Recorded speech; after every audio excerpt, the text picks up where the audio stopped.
આજરોજ રક્ષાબંધનના પવિત્ર તહેવાર નિમિત્તે બહેનોએ ભાઈઓને રાખડી બાંધી. તો રક્ષાબંધનના પવિત્ર તહેવાર નિમિત્તે બહેનોએ ભાઈઓને રાખડી બાંધી ત્યારે છેલ્લા 13 વર્ષથી સુરતથી વડોદરા વાસના ભાયલી રોડ ખાતે આવેલ ખ્યાતિબેન બ્રહ્મભટ્ટ પોતાના ભાઈને રાખડી બાંધીને આરતી ઉતારીને મોઢું મીઠું કરાવ્યું અને આશીર્વાદ આપ્યા હતા. સાથે નાના બાળકોએ પણ પોતાના ભાઈને રાખડી બાંધી હતી.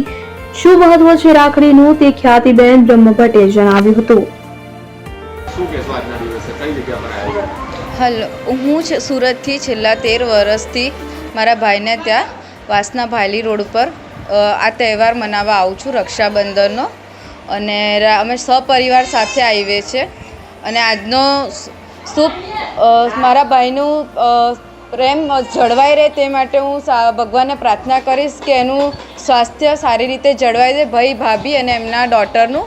અને આજે હું ભગવાનને પ્રાર્થના કરીશ કે અમે સૌ સંપીને મળીને રહીએ, એ માટે ભગવાનને મારી પ્રાર્થના. ખ્યાતિ બ્રહ્મભટ્ટ.